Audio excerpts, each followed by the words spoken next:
estimated wait time is approximately forever.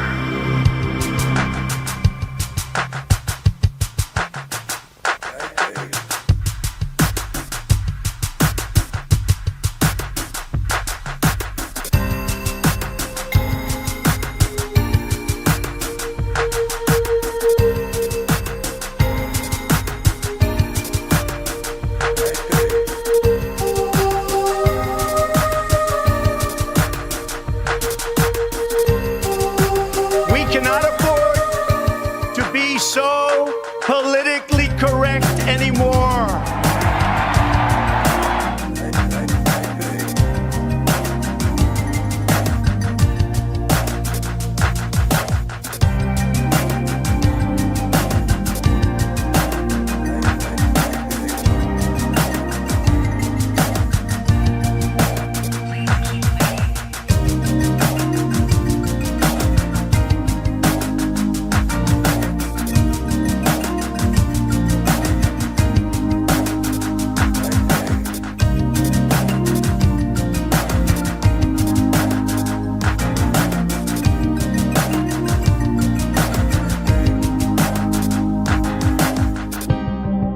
Americanism, not globalism, will be our credo.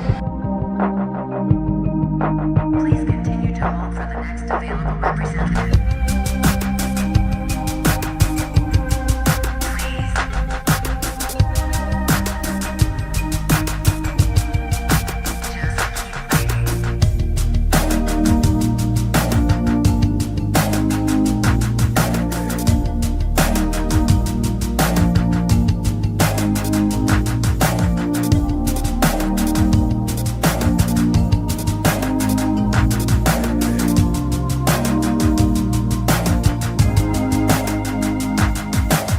Americanism, not globalism, will be our credo. We appreciate you waiting and waiting. What is it you're waiting for? Do you even know anymore?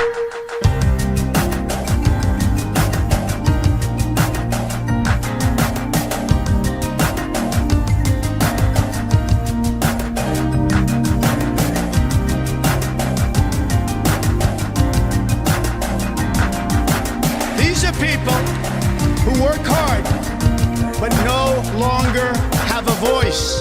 I am your voice.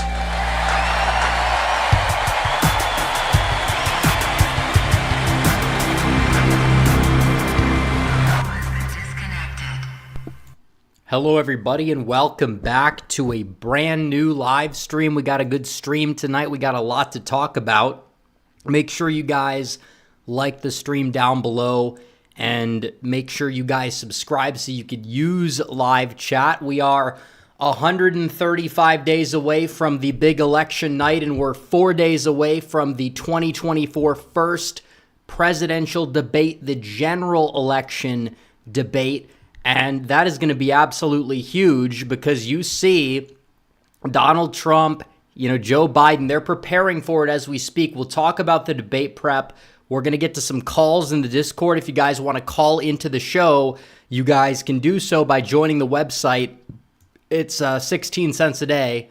And if you join it for the $10 a month tier, you guys get call priority. But we will be taking a few calls as we get on later into the stream. But we do have to talk about some other things beforehand. We have an agenda for tonight. We're going to be talking about some new developments in 2024. The VP pick, I think we're going to save that more so for the callers.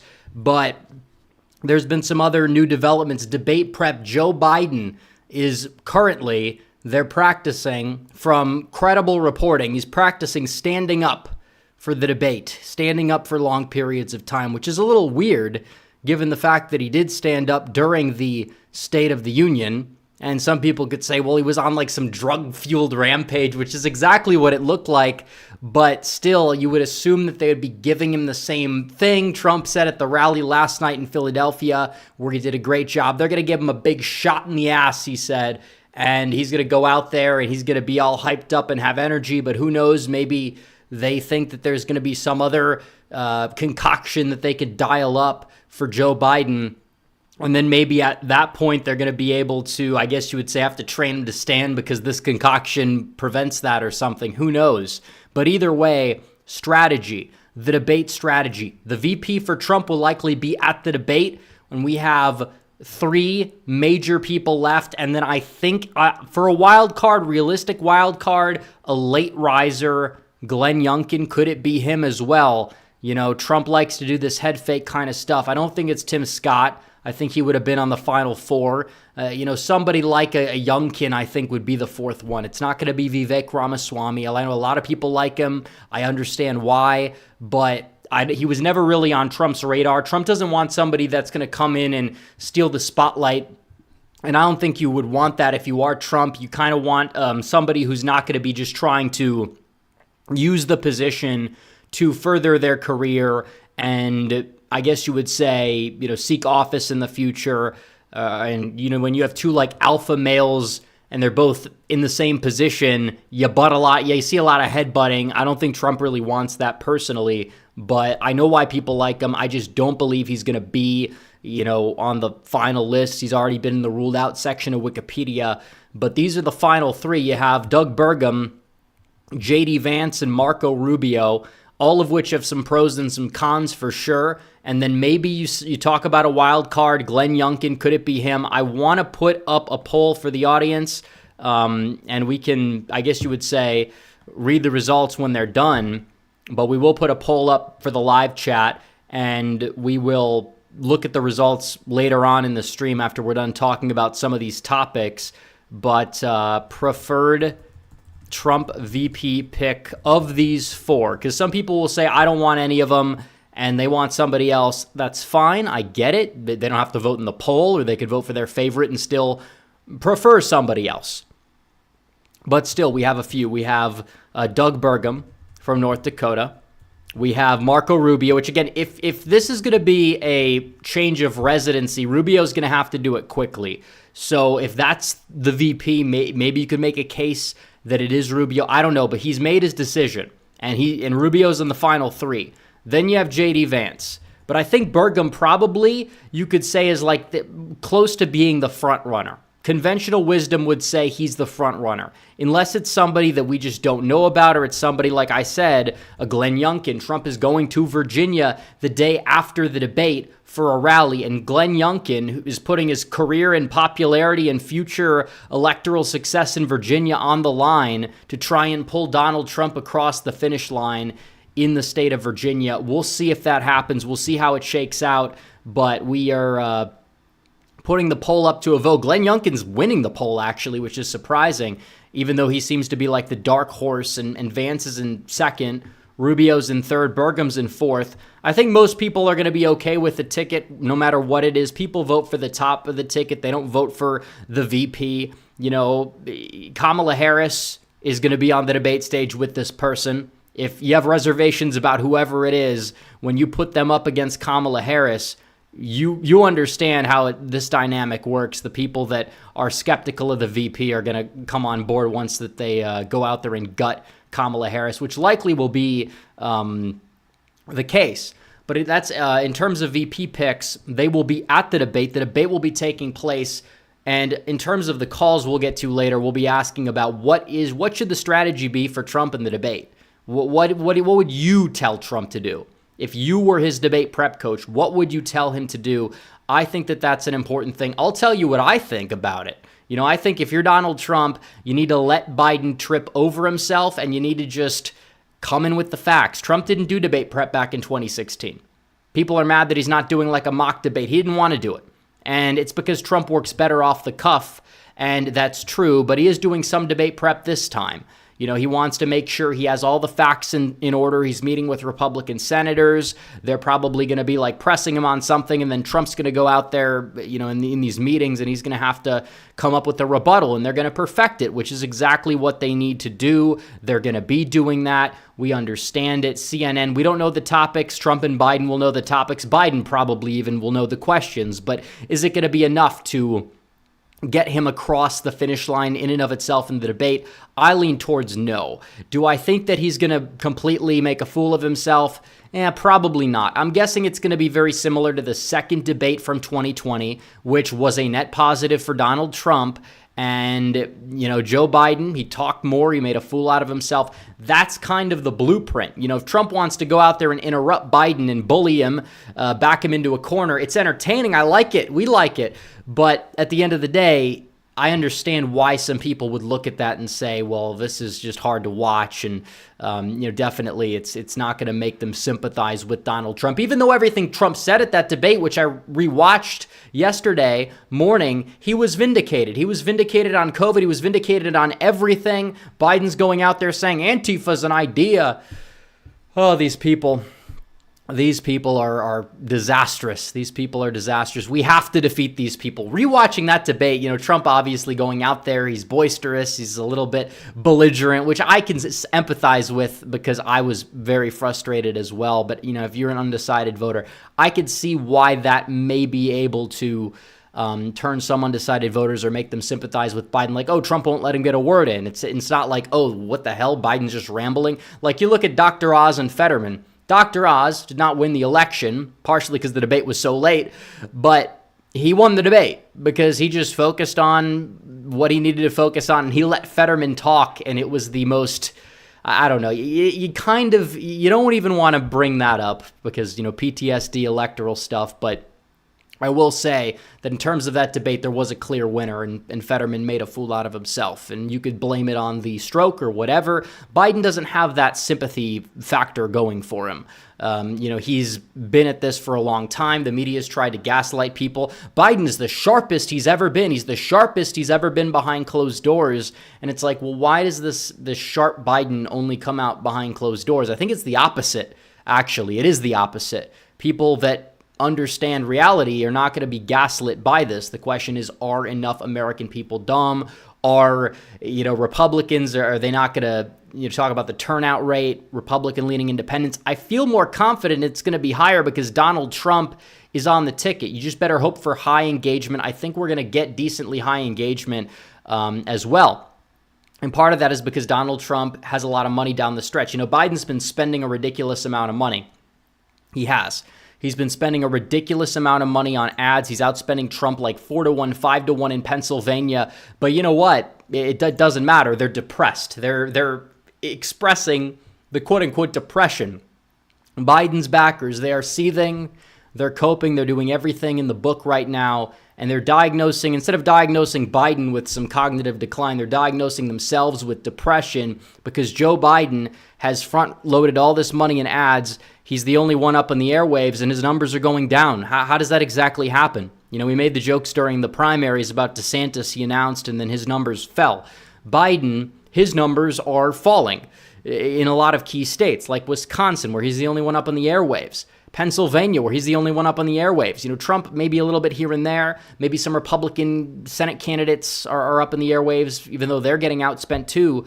But Donald Trump, he's basically waiting. He's sitting on his money. He's outraised Biden. They were banking on Trump's campaign being broke for them to have a shot at victory. Now Donald Trump gets this massive fundraising haul. It's like, what the hell is going on right now? Donald Trump, he's lapping them significantly. Cash on hand, the RNC has more cash on hand than the DNC, which would have been unheard of.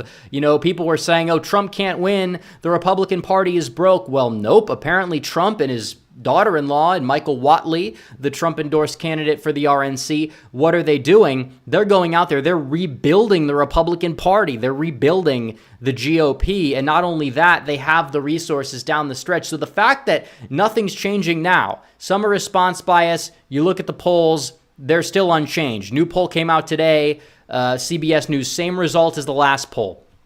Donald Trump leads the aggregate by around 1 point. And that is huge. He's polling at 46% this early. That's good. Biden, the incumbent, 45.2%. Even worse, Biden is polling above his approval rating, which again, you talk about what's the room to grow. A lot of those undecided voters, disapprove of Biden. They disapprove of Trump too, but Trump has had this ability to win those voters who are double haters time and time again. The problem is there just were not enough of them, in 2020. Now there's way too many of them to the point where his ceiling is going up. His numbers are going up significantly. That's why he's doing so well in the polls. Rasmussen poll, even take that out of the average, the aggregate's still about a tie, but Rasmussen's always in the final aggregate. And it's always been an aggregate corrector, even if it's been very, very wrong. Trump at 49, that's believable. Biden at 40, maybe that's a low ball, but still, either way, besides the point. You're looking at the polling numbers. They're doing well for Donald Trump. Statewide is a whole nother situation because you can go state by state, and he's in a very good position. He's leading every swing state. Yet 538 saying it's 50-50. If Biden was leading every single swing state, they would not be saying it's 50-50. They're doing what they can do to appease their audience. That's exactly what they're doing. So you look at that. You have the debate coming up. You got the VP pick, which, by the way, I think will give Trump a boost in and of itself just because of the fact that the VP pick, maybe some Republicans are questionable. Instead of it just being Trump, it becomes Trump and then somebody else. So they're not just voting for Trump, they're voting for the VP. And if you're voting for Biden in that ticket, that's different. So VP picks, again, is it going to help Trump out a lot? Well, it's already kind of baked into the cake regardless of who he chooses. I'm not going to say one candidate's going to help more than the other. The safe pick sometimes is the best pick. But still, we got a ways away before the election, but the VP pick will be announced probably within the next couple of weeks or so, if not even within the next week. Trump said the convention, but they'll be at the debate, so there's going to be a lot of skepticism, but Trump only said they'll probably be at the debate, so we don't even know. But either way, it will probably give him a slight boost, maybe among some people in the primary who were skeptical or whatever. He probably will get a little bit of a boost, honestly. People that are open to him, he might get a point or so just by picking a VP, because it's not like, he's already has one and it's already set, because then it's like, oh, the VP is what it is. But if he adds something to the ticket, usually it will help him so long as it's not somebody who's a total disaster. And I don't really see any total disasters on the list. Some people will say, well, J.D. Vance could hurt Trump with donors, or maybe we'll see what happens there. But even then, Vance would not hurt Trump's chances, in my opinion, a lot. There's a couple picks that I think would be, I guess you would say, electorally less beneficial, but I don't see one that's on the short list and would cause Trump to significantly hemorrhage any sort of support. I really don't. And people might whine if it's somebody like Rubio, but then again, we understand how the electoral dynamics of these things happen. Like I've said, the VP pick is a very ceremonial position. They need to be somebody that can fall in line when necessary, and they need to be somebody who does not hurt the president's chances of victory. And basically all these people, you could say, fit that bill. And I've said that for months. That's exactly what Donald Trump is looking for in his running mate. So we'll see whatever decision he makes. I'm going to be supporting the ticket. It is what it is. Everybody needs to support the ticket. It's not going to be somebody who's a total rhino. It's not going to be somebody that's a fan favorite either. Like Vivek Ramaswamy, I know a lot of people have talked about that, but you two Trumps on the same ticket, that's a little, again, they butt heads. That's what happens. They butt heads. He's cabinet, I think, a great cabinet guy. But in terms of VP, I don't think that Trump is looking for that type of candidate to be his running mate. And I think that Trump wants somebody who will, help him, give him a boost, but kind of be a little different personality-wise. And maybe if he picks somebody that's not going to run in 2028, then Vivek will have his time to shine then and there. So we talk about the debates. We talk about the VP. We have to talk. We talked about the depression. We also have to talk about the rally last night, not the content of it. I thought the content was great in Philadelphia. Trump, for a couple rallies, you could tell he was a little bit, I don't know, maybe his emotions were a little low. He just got convicted. It should worry people. He wasn't fazed a lot, but you could tell it was okay, well, he's a little disappointed. I think he's disappointed in the state of the country, disappointed in what's going on. Philadelphia, he's out there. He's a comedian, man. He's not over the top, boisterous, and that's probably a good thing for electoral reasons. But he's funny. He's just objectively funny. He was on target, on message, sometimes even off teleprompter. But it was solid. It was good. He gave a good speech, and you had 7,000 plus people there to watch him in a very deep blue area in a very deep blue city. That's where he went. He went to he's leaving no stone unturned. He's going right into the beast. Right into the beast. He's walking right in. And you saw exactly what happened. He was well received. He was well received in the city of Philadelphia. There's no protests. Back in the day, he tried to do a rally in a city, or even just any rally, there'd be thousands of protesters. They shut down Chicago. Antifa, BLM, they teamed up together just to take down Trump, basically. You had a very multi-ethnic group of protesters that were basically rioting in Chicago back in 2016, beating up Trump supporters wherever they saw. They had to cancel the rally. It was brutal. Then Trump goes to the Bronx, and he has more people than AOC, who is like, I don't know, she was on some drug that Biden will probably be on. She was acting insane. She didn't have very many people. So actually it was a whiter crowd, believe it or not, than the Trump rally crowd. Like, it wasn't even close. You had a bunch of like white liberal hipster types. But Trump gets probably triple the crowd that AOC gets in the Bronx. And then he goes to Detroit, which again was more of a private event. I was there, but he goes, there's no protesters. There were no protesters outside in Detroit. He goes to a church in Detroit. A lot of the crowd there was from Metro Detroit. They weren't necessarily the church goers. But at the end of the day, it doesn't matter. There were not really any protesters in these places that are very far left places. You didn't see it. Philadelphia, didn't see it. If there's like one or two, they'll like take pictures and they'll be like, wow, they'll make it seem like there were so many of them. But I remember back in the day, even Grand Rapids, Michigan, that rally, which was his like post acquittal for the Russia stuff rally, and he was on fire at the time. There were probably like maybe like few dozen protesters that he fills the arena to the brim. You have like 12,000 people there. But again, that was at Trump when he was president. But now it's like they talk about Trump fatigue. I don't even think there is Trump fatigue. I think there's Trump hatred fatigue. And that could be enough to get Trump into the White House so long as he stays on message, does what he needs to do on Thursday and also the rest of the way, which is very important because he's going on offense. We say when you're on defense, you're always in a losing position politically, even if you win the election. But Biden, he didn't have a big margin for error to begin with, and now he's losing badly. So we talk about the rally, the crowd size. They're critiquing the crowd size. This guy says, old man can't even fill a high school gym anymore, which is ironic because when Trump was filling up arenas of 20,000 people, they would always try to find some way to discredit that. Like, a couple people went to the bathroom or left early. It's like they've been waiting in line for 8 hours to get in to see Trump. They're standing on their feet in many cases. If they leave before the speech is over because they have a commitment to get to, how is that an indictment on their support for Donald Trump? It's not. So Trump fills up the arena, except the fact that they had the top of the arena closed for some reason, apparently fire regulations, but they fill up the floor, they fill up the lower bowl, and apparently it's bad for Trump. It's probably 7,000 or 8,000 people. You talk about a high school arena. This is a Division I men's basketball arena. And they're also saying Biden got more people in the same arena, which is not true. Now, first of all, Joe Biden was not the focus of the rally that these people are pointing to.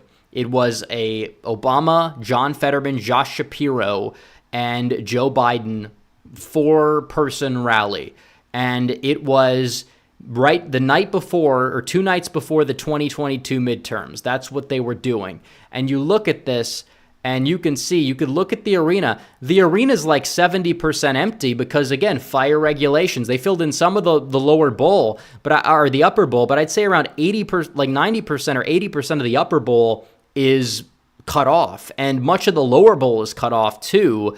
But apparently, this is seen as some great thing. Biden's got a lot of people. Trump gets more people in Philadelphia than Biden. He doesn't need to bring past presidents or other candidates alongside him. And that was the day before the election. This is 4.5 months before the election. He gets more people, but it's just the way it's laid out. Apparently, they're like, it's he's not filling up arenas anymore. And it's like, first of all, he filled up most of the arena despite the fact that half the arena was cut off because, you have people on the ground. You don't get that at basketball games.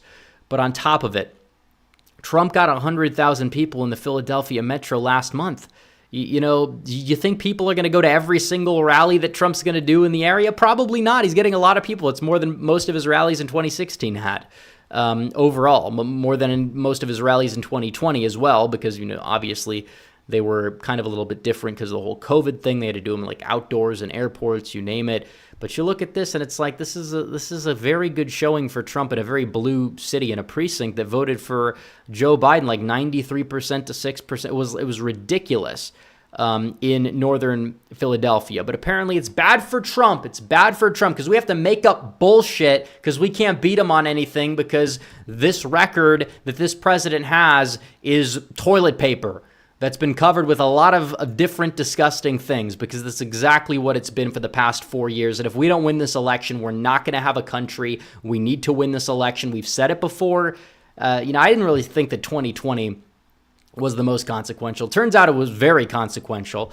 You saw what happened with the border. You saw what happened with the entire economy. If it was not the most consequential, Biden would probably be favored. Who knows if Trump would even be running.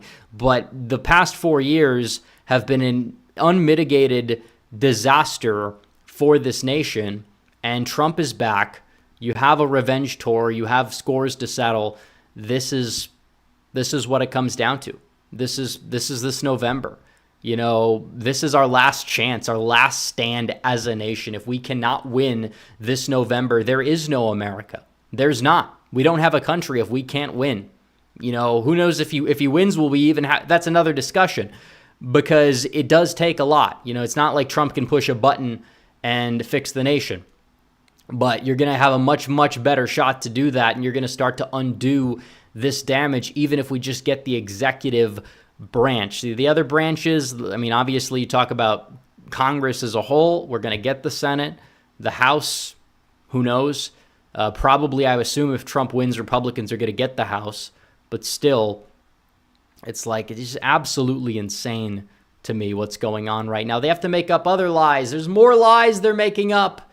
Trump is making jokes about Jewish people, apparently, according to some unnamed ex-employee 20 years ago. See, if this was real, why didn't they say this in 2016 or 2020 when they wanted to beat Donald Trump? Now you have somebody that says, he told some jokes. First of all, even if he told jokes, crude jokes, is that the end of the world? No, not really. You told a crude joke 20 years ago. A lot of people tell crude jokes 20 years ago. That's not the point. The main point is they are making this up. And I know they're making it up because I look through it. I look through the article. They're talking about how Trump would go on rants about Hannibal Lecter, which is funny because Trump mentioned Hannibal Lecter twice his entire political career.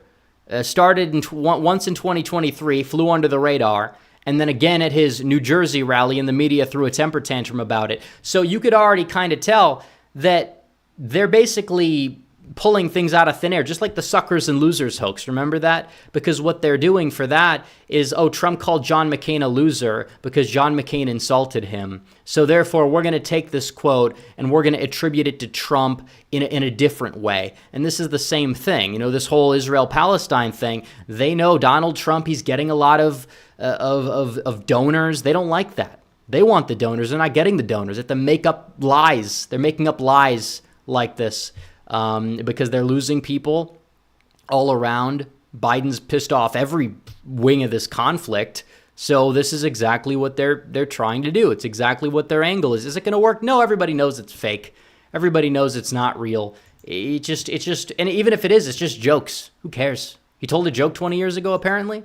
Apparently, it doesn't seem like it's true. But if he did tell some crude jokes 20 years ago, why do you care? Have you seen an episode of South Park before, or Family Guy or something like that? There's all kinds of jokes. Jokes about 9/11, jokes about every ethnicity under the sun. If it's a joke, it's a joke. That's the problem. But even so, I don't believe it. I don't believe it's real, or it would have been out by now, for one. And I don't know, maybe they'll come up with some AI audio recording. I think they're still trying to perfect that. Surprisingly, we don't have an AI tape of Trump saying the N-word yet. We thought we would see one. They came out and they said the day before the conviction, there's a tape there's a tape, it's going to be released, and then the conviction happens, and then nobody cares. They just go to calling him a convicted felon. These people are losers.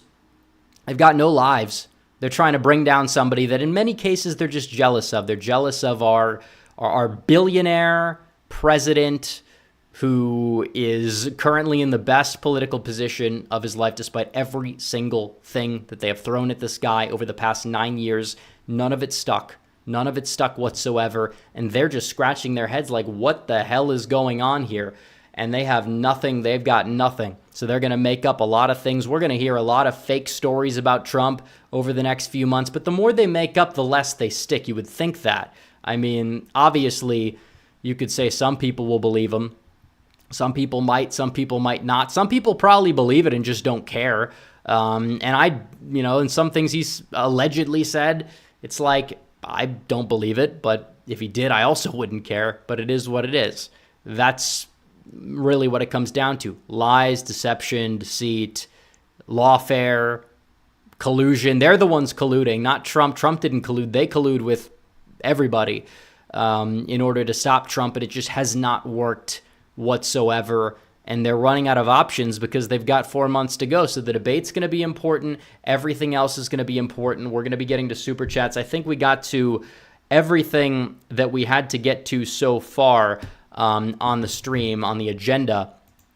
So we will get to Super Chats right now. We'll be talking about some things with the callers as well.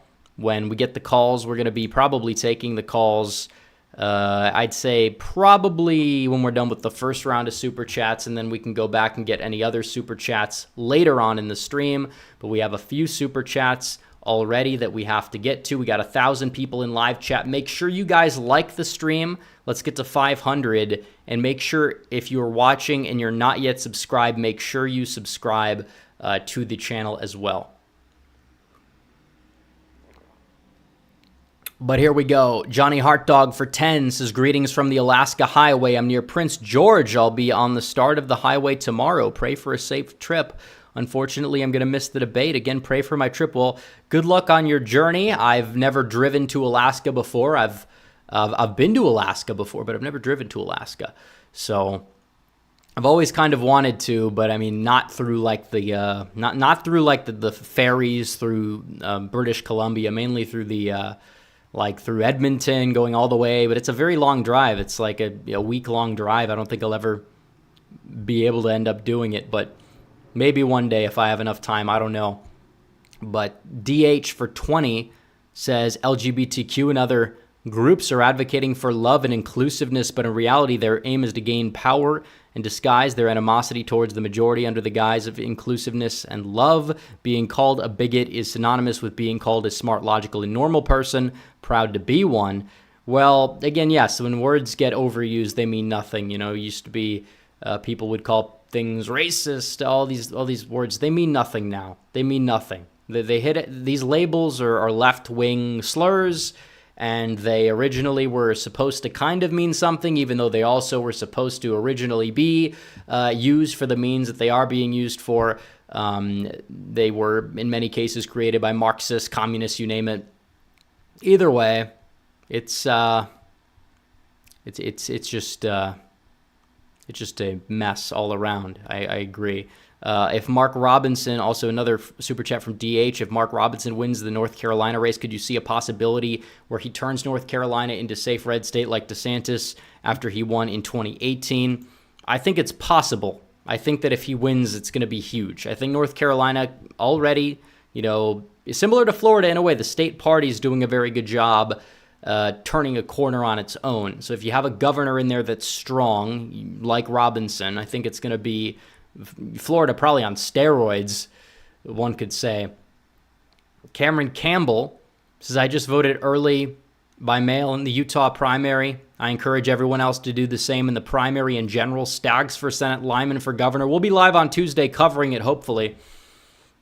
Mike Oxard says, Byron Donalds for the young and black vote. Well, I don't think Byron Donalds is making the final cut, and I don't know how much he would help with those constituencies either. I think that, I think he has more appeal to young black men than somebody like a Tim Scott or a Ben Carson, but it's marginal. A lot of that's going to be done by Trump on his own rather than a VP pick. I think the main constituency Trump is looking for is your white working class voters in the Rust Belt. And, maybe you talk about some, suburbanites in key swing states as well. And then I think these other people on the list kind of make that sort of appeal. John Waffle H2P for 20 says, Glenn Youngkin, in my opinion, would be the best choice. He's very popular in Virginia. I think him on the rock would make Virginia competitive. I think it's foolish that they would try to take Vance out of the Senate.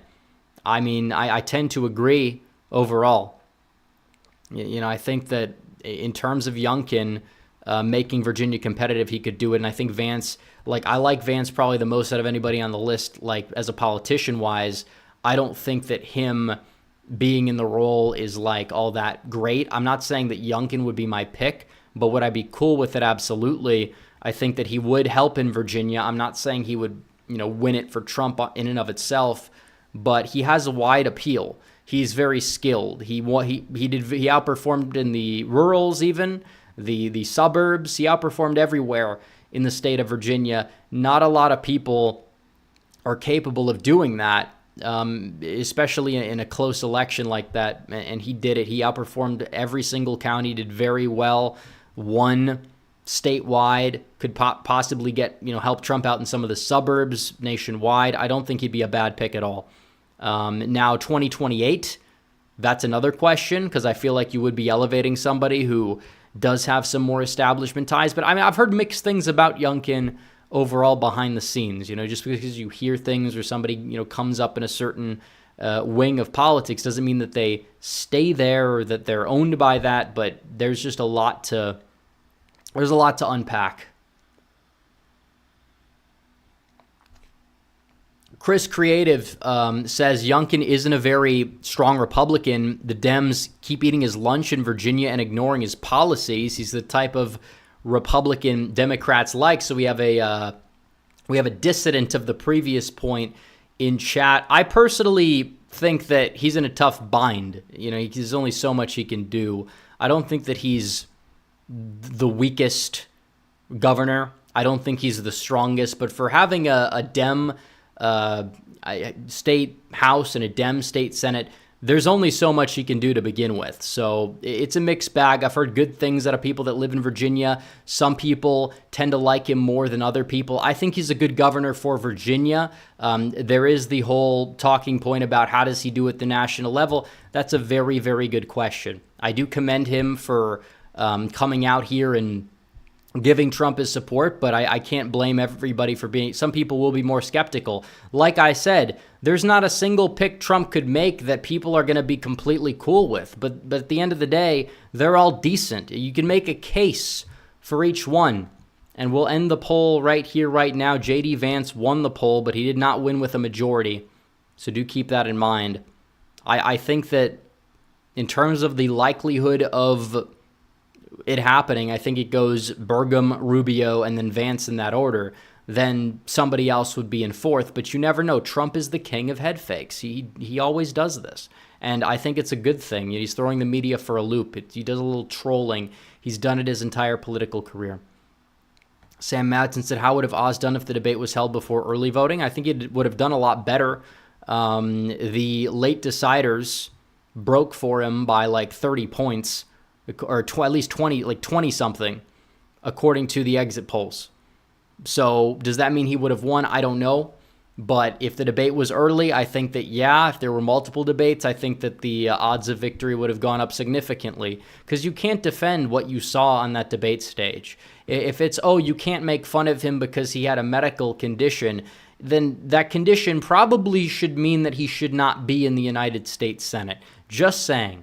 I mean, let's be real here. Biden, the gaslighting is unreal. With Biden, it's a little different. The most they could say is he has a stutter, which, again, I've watched Biden's speeches going all the way back 30, 40 years ago. There's no stutter. I don't hear a stutter. I don't hear him tripping over everything and rambling about bizarre things. You don't hear that. I mean, he's always been a little wacky.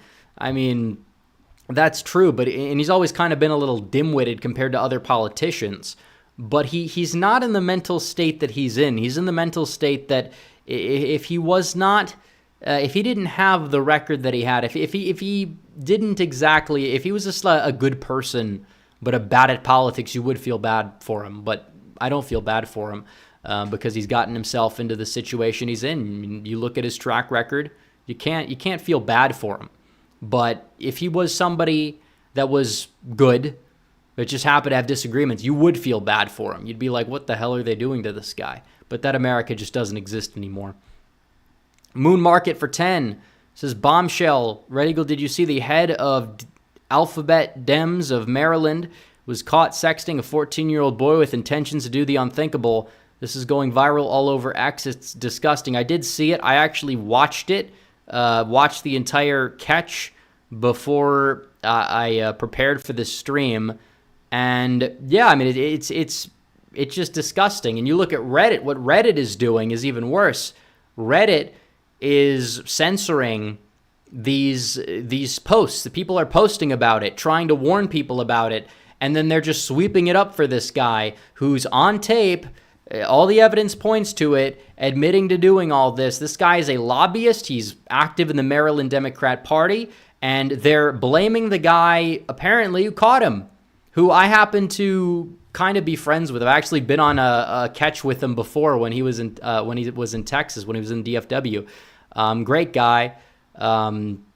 They've given him a lot of trash over the years because he's not politically correct, but they tried to cancel him. They failed miserably. And now they're trying to discredit the claims that are so obvious because of the guy who, we don't like the guy who went on the catch because that guy happens to be a right-winger or whatever. But that's what it comes down to. I don't know if this guy's going to get fired. I don't know what's going to happen to this guy. But he's a sick pervert. He's disgusting. You look at the chat logs, you look at the catch and everything he admitted to. I mean, these are the people, and they're using this organization, which is this Alphabet, LG, whatever, all this gay rights, whatever they want to call it, organization to groom like 14, 15-year-olds who reach out to them within the organization. That's exactly what's going on here, and it happens all across the country. It's not just in Maryland. It happens everywhere. And that's what they're doing with this case in Maryland. It's disgusting. The guy should be in jail. I don't know if he's going to jail, but he should be in jail. And hopefully they put him in jail. But apparently he's able to walk, even though they were in coordination with the police about this. Because that's the other thing. People will say, well, these vigilantes are not even effective because they go after people and they're not a part of law enforcement, so they can't put them in jail a lot of the time. But in reality, here's the problem. This guy was reached out to by another guy who was coordinating with a police department that said, you need to look into this guy, but the police department's not doing anything, which is even worse of a problem. Tucson PaleoCon for $20 says odds of Trump and Tulsi Gabbard will not be the VP pick. I mean, that, reports, you can't trust them. You never know what's going to happen. I highly doubt she's going to be the VP pick. She will get a speaking slot at the RNC, and that will be her role. That's pretty much it. Punch a Bunch Bear said, Sally, this election will come down to mail-in ballots, suburban white women who hate Trump, and our angry row is overturned. Well, if they couldn't impact the midterms ridiculously because of that, I don't think that's going to be the defining factor. Now, I'm sure Trump at the debate stage, you got to be careful how you navigate every one of these issues for sure, but Trump knows it. Trump gets it better than most Republicans in terms of navigating the abortion issue. A lot of people get mad at him because he doesn't want to embrace a national ban, but it's like you have to play the game you're in. If you're running for governor of Wyoming, you could probably find a way to win on that issue. And if you are running for president, you need to leave it up to the states just rhetorically. If a 24-week ban or a late-term third trimester ban enters Trump's desk, he probably would sign it, and he should sign it. And I don't think it would hurt Republicans a whole lot politically if he does it and it gets enacted. But if you're going to be campaigning on something like that, that's kind of, it's crucial. Because even if he says we'll ban late-term abortions, they'll say national abortion ban because technically it's a national ban of abortions. And they're still saying it, but it doesn't hit the same when it's a blatant lie. Harris Walker says thoughts on Glenn Youngkin as VP. We kind of covered this. Like I said, I think Youngkin would be a serviceable VP. I have questions about his motives for 2028 and beyond, though. But I do give him a lot of props for going in a state that's competitive and just saying, knowing that his political future could be limited if he ties himself to Trump, saying we're going to get Trump back in the White House, and he's going to all these events and he's talking positively about Trump. It's a good thing. I don't know. I don't even think he's trying to be VP, to be honest. I don't think that he really wants it, which might be why he gets it if Trump does come out of nowhere and select him. But who knows? They're going to be rallying together. He's a good surrogate, and he's a hell of a campaigner. So having him out there on the campaign trail with Trump is good. You know, the only problem is Youngkin's like 5 inches taller. You know, do you want somebody as your VP who's like a head taller than you? I mean, Trump still has this aura about him. He can mog anybody. It doesn't matter who he's standing next to. He could stand next to Shaquille O'Neal and still appear taller in the eyes of a lot of people. So that's what it comes down to. Wyatt says Aaron Rodgers for Trump's VP. I don't think so. I don't think so. Official M16 says, glad to be in here. In your opinion, out of the Rust Belt states, which one do you think Trump has the best shot at flipping as we get closer? I think that probably you'd have to say Wisconsin, but Pennsylvania's looking good. And if he gets Pennsylvania, that's the ball game right there. It's over. It doesn't matter what happens. So he needs Pennsylvania. I think he does get Pennsylvania. It doesn't take a lot to flip the state. I think he's going to get it. I think it's going to be huge.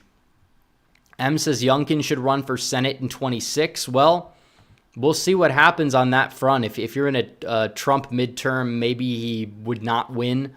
But who knows what's going to happen. David Solovey says non-informed prediction for the Latimer-Bowman race Tuesday. I think Bowman could lose. They've spent a lot of money against him. Honestly, I don't really want him to lose because he's such a fool. He makes them look bad. He makes us look good. It's like the AOC effect. It's like, you could make the case, it moves the Overton window, it's bad. But then if you have 5 crazy people on the left, you can always point to them. It's good for politics. It's good for politics.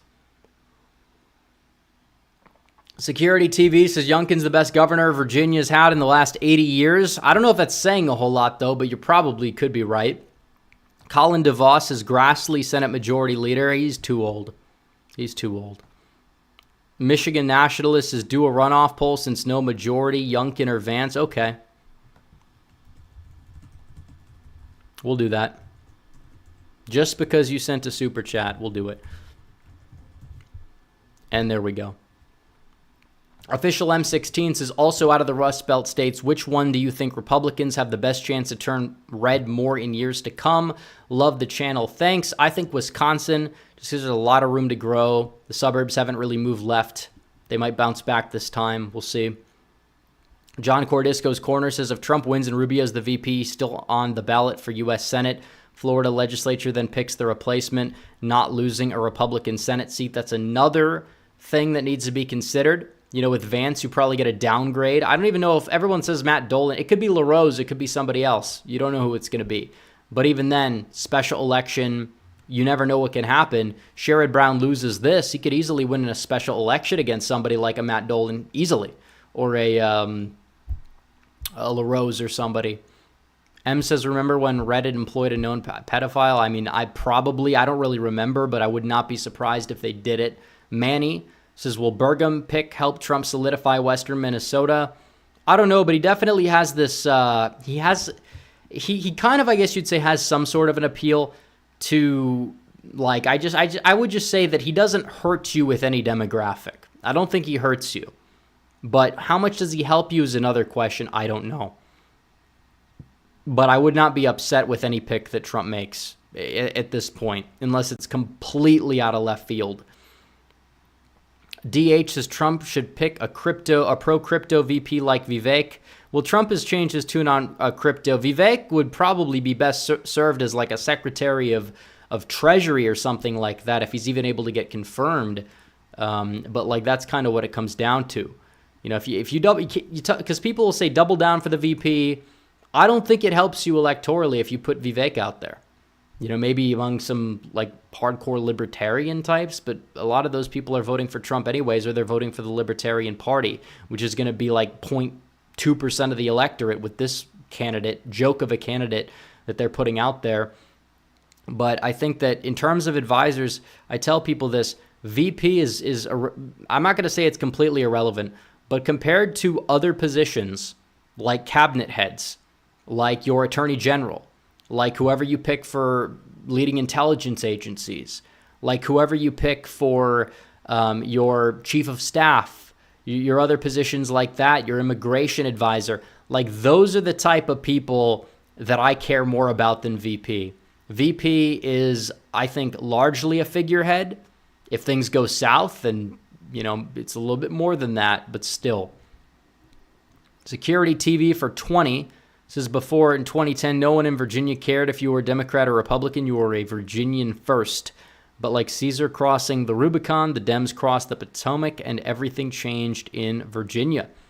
It's true. I mean, Northern Virginia has grown a lot. The reason why I think Trump has a remote shot in Virginia, if the polls are accurate, is because of the fact that Northern Virginia, just like Metro Atlanta, just like a lot of metros, they've not been growing as much since 2020. And part of it is because the Biden economy is so bad, nobody can afford to move. Nobody can afford a house or anything. So let's see. Seeking Findings says mash the thumbs up. Yeah, we're almost to 500. Let's get there. Exactly says huge win that libertarians nominated a clown, or as you said, libertarians, I should say. Yeah, exactly. Central Kentucky Elevators says real American politics, and Mr. Z had a video on how they would have voted in every election. Could I make the same video? I could, but again, there's a lot of content to make right now. I don't know if I want to spend time on like novelty videos, just because my main focus is covering between now and election day. We're mainly focusing on the election and the current events surrounding the election. So we'll see. But in terms of the poll so far, we'll stop it at like 500 votes, but 278 votes. Youngkin is in the lead by 14 points.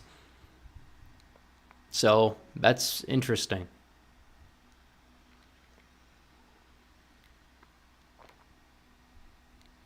One of the call-ins, we're going to get to them right now. I think we're going to get to them. We have a few people, just a few people in chat, and that's okay. We don't have to take a lot of them, but we are going to be discussing several things on this stream. And the first question that I have, like I said, is going to revolve around which of the four do you think he's going to pick? It's not even going to be who do you think you should pick.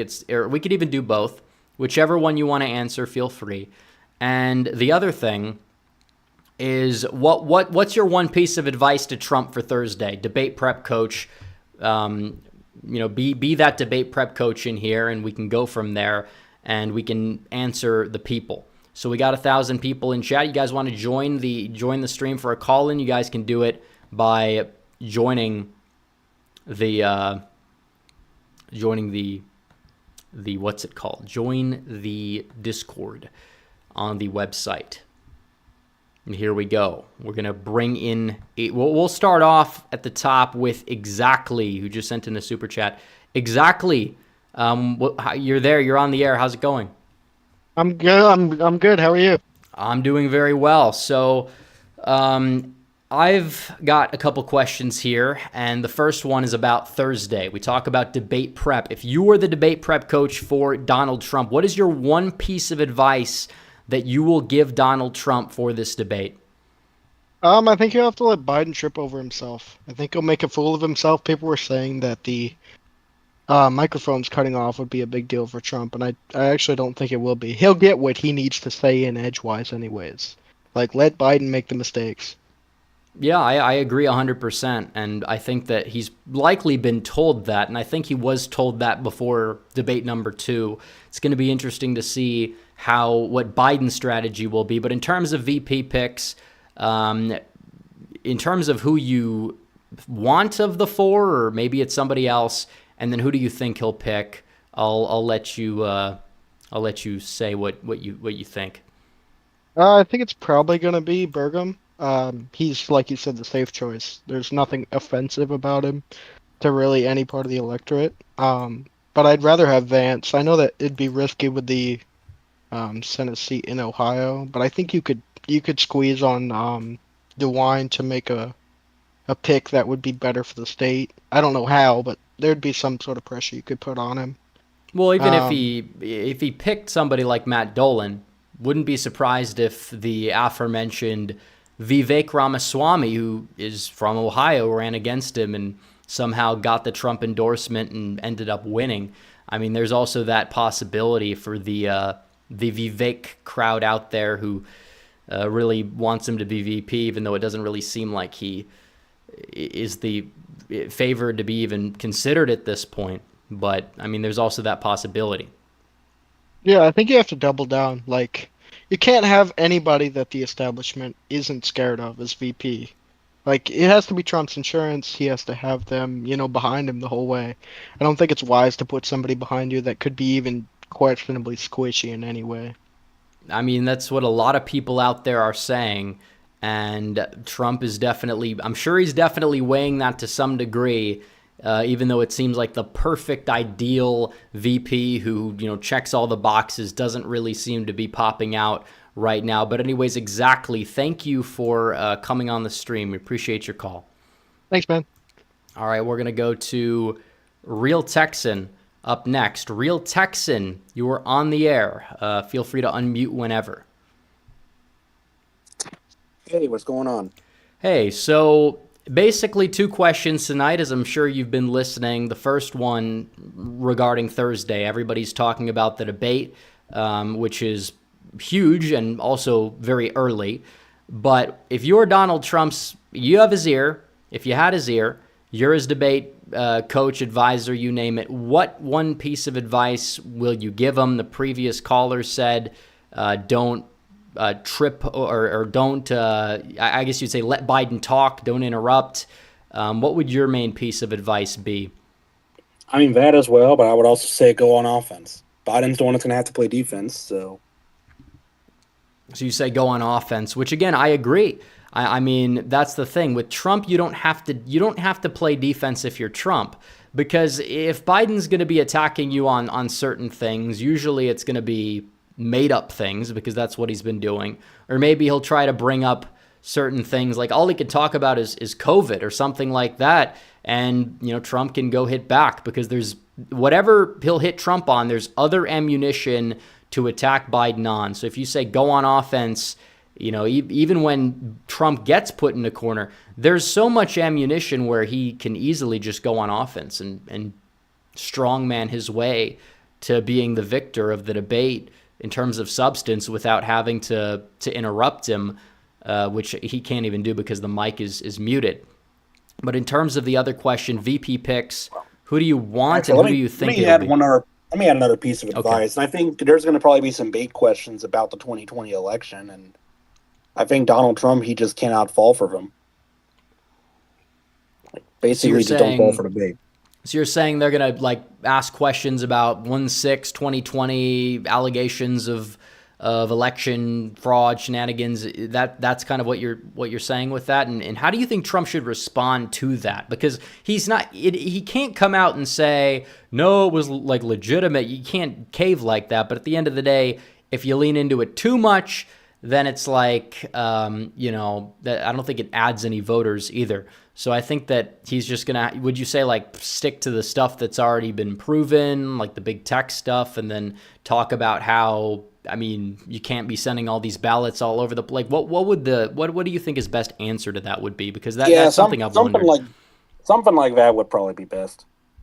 Okay. And for the VP pick, apparently they're probably going to be at the debate. Who do you think it's going to be? And if you want somebody else, feel free to let us know who that is. I mean, I would love Lee Zeldin. I have high doubts it's going to be him anymore. But of the short list, Burgum would probably be the safe option. I would like Youngkin, but I also kind of want to see him finish the rest of his term. I know he's got maybe a year left. So do you think it's going to be Burgum?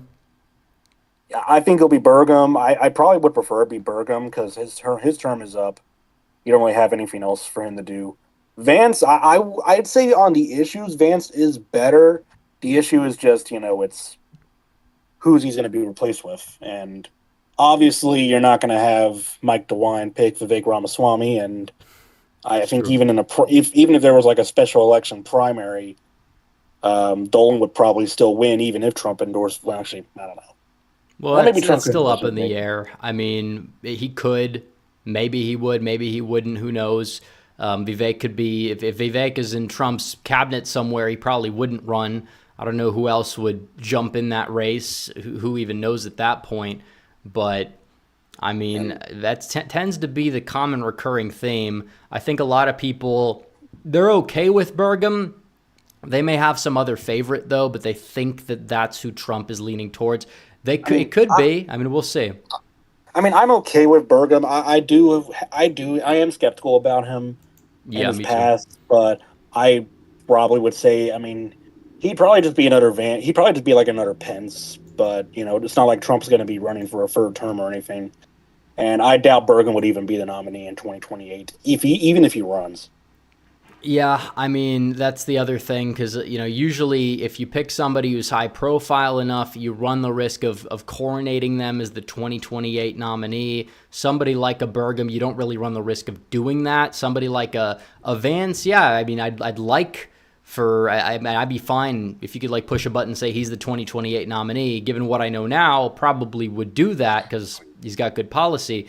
But then you also have the Youngkin question where I think he'd do great in the role, great in the campaign trail, but 2028, a little bit skeptical. I don't know if Trump is putting too much stock into that. That's a whole nother argument. But Yeah. either way, I think that what you're saying regarding Burgum, probably I tend to agree. It's going to I'd say he's the favorite. It doesn't mean he's going to stay the favorite, though. Crazier things have happened. Trump could be doing a big head fake. But anyways, Right. thanks for... And I'll also say real quick, I mean, if Yeah, we're sure. picking VP based on if they'll be the 2028 nominee, then I'll take the risk with Vance. I'm fine with that because I want him to be the 2028 nominee, him or Ollie. Or Tucker, but Yep. that's kind of a dream. But Well, there's probably more of a chance of him being the 28 nominee than Trump's 24 running mate. So there's that. But anyways, thanks for calling in. I appreciate it, but we're going to move on to the next caller. all right, take care. But before we do that, I do want to get to a couple super chats because we have a couple. LinRx52 says the uproar over green cards for foreign graduates over. I know it's been walked back, but I've run into a couple who are still harping on what Trump promised. You think he'll get a question on it during the debate? First of all, I think it was an issue with what Trump said. I think that's not something that's an America First policy. We need to be doing what we can to cut the number of even legal immigration. Now there's a big mandate to do it because the public is fired up.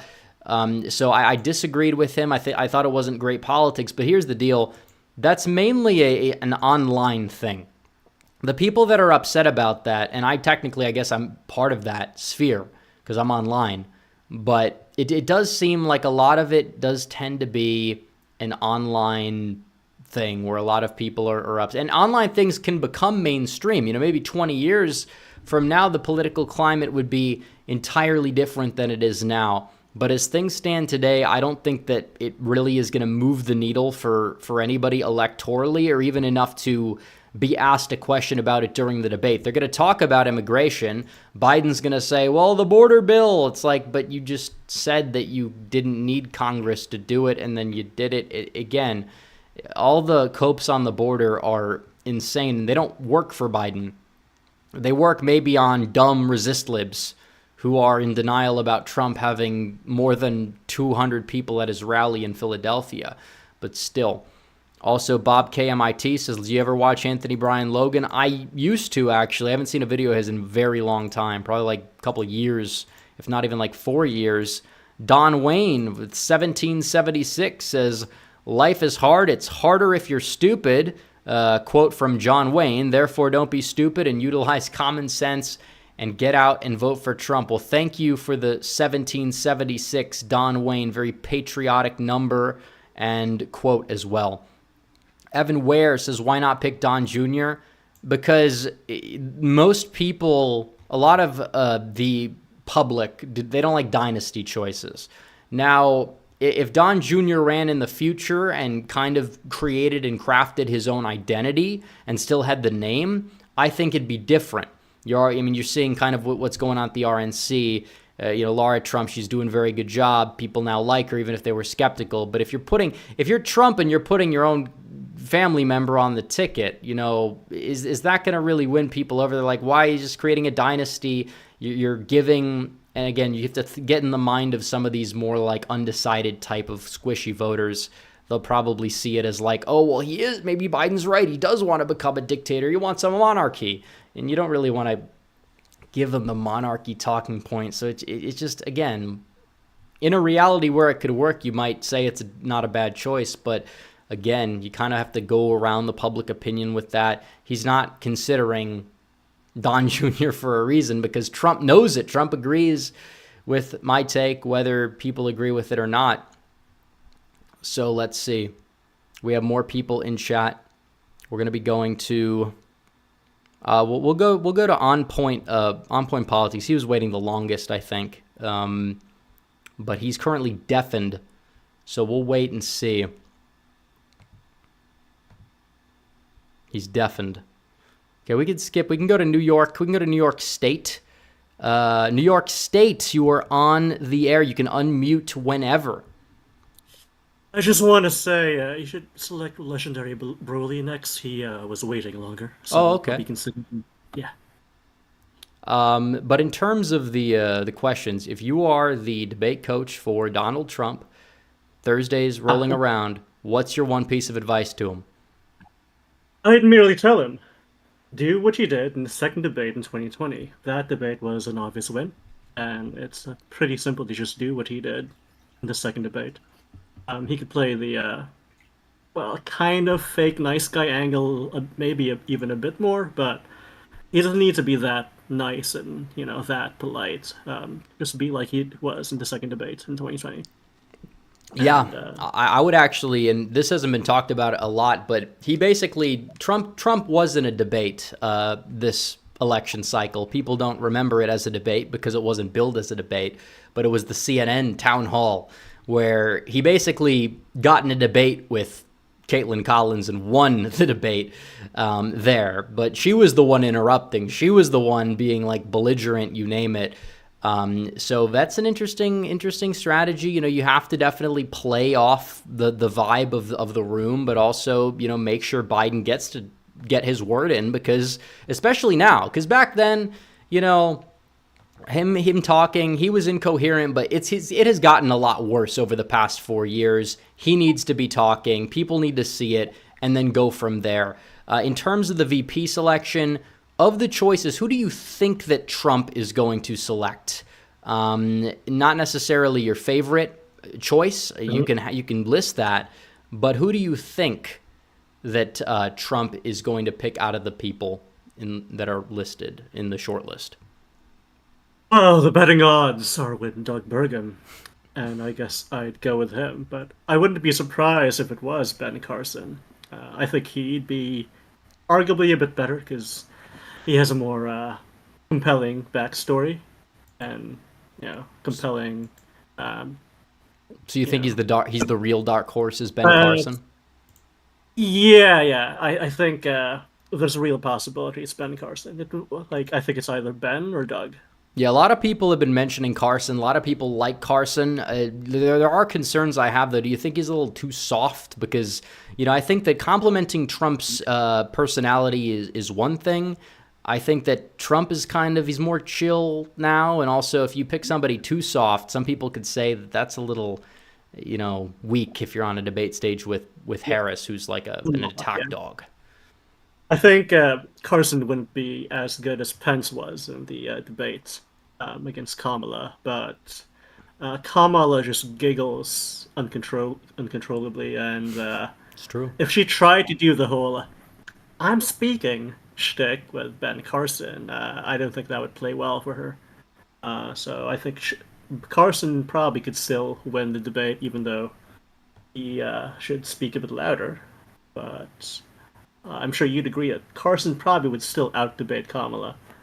Yeah, I mean, it's a lot of it is subjective in terms of who wins the debates. A lot of it is just about optics. If he's able to have a good, he could have a good performance. But I have seen him before, and it is a different debate environment. It's not like he was debating one-on-one, but he's basically lost a few debates back in 2016. He was leading the polls for a little while, actually, and then he kind of came apart at the seams, and Ted Cruz kind of took that voting block, and Trump also ate into a lot of his voting block too.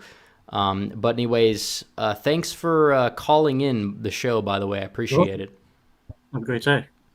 All right. Thank you. We'll go to Legendary Broly. He was apparently waiting the longest.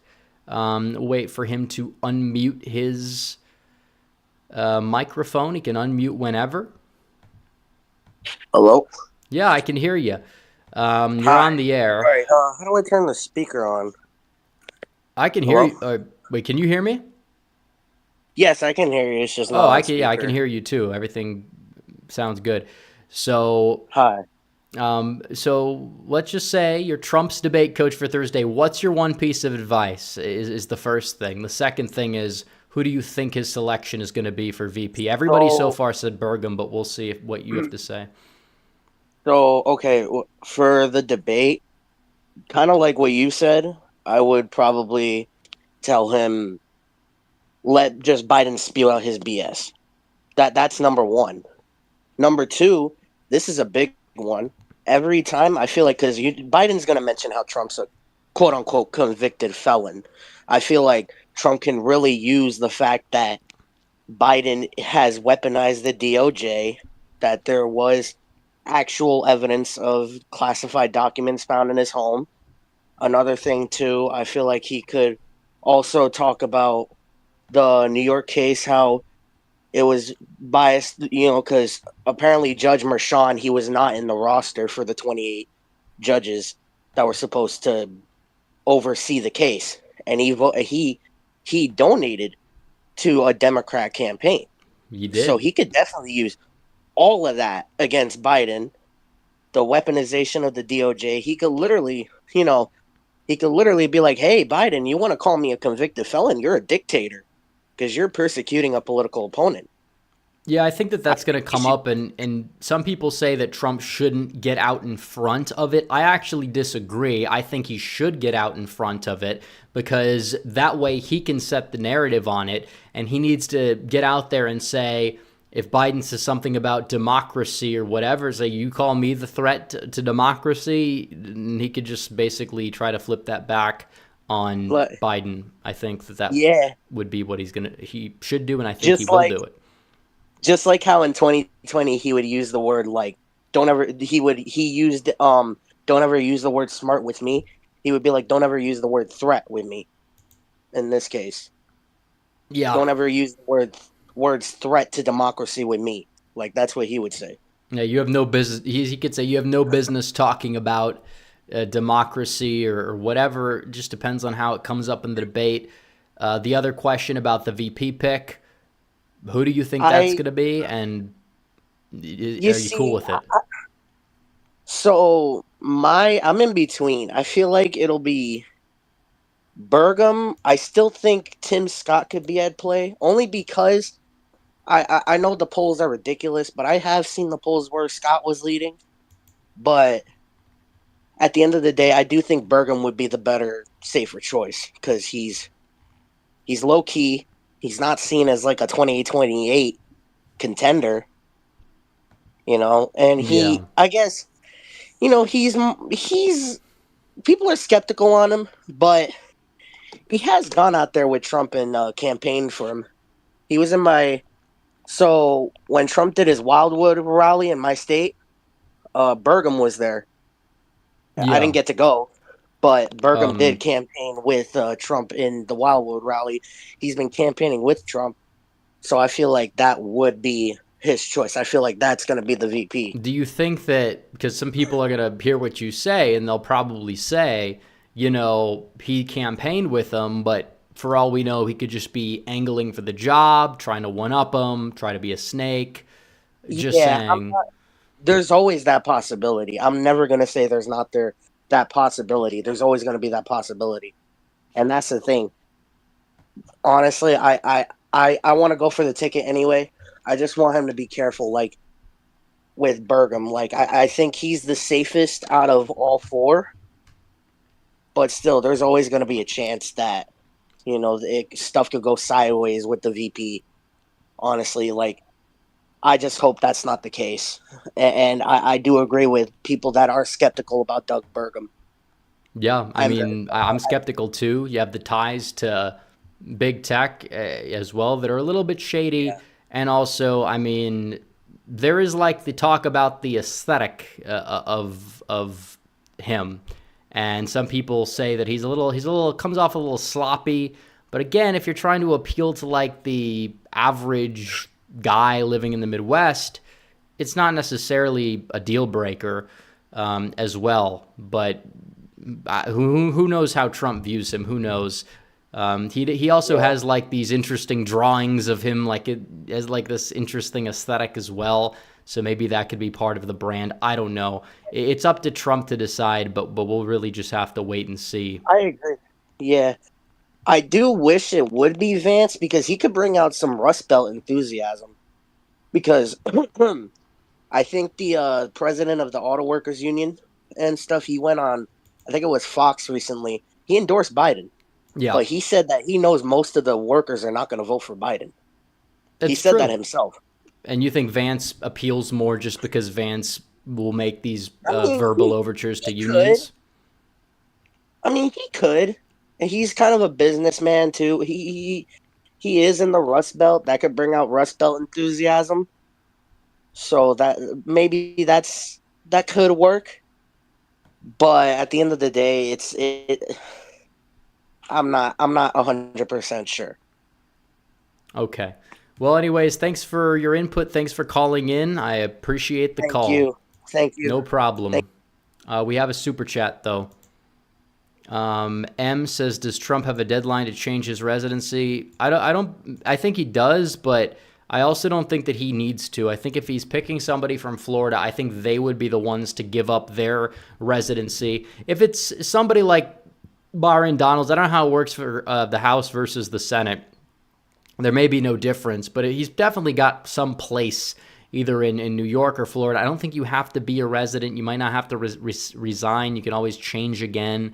That's technically true. Somebody like a Marco Rubio, he could just run. He could stay in the Senate, actually, from D.C., technically, if he's going to be Trump's running mate.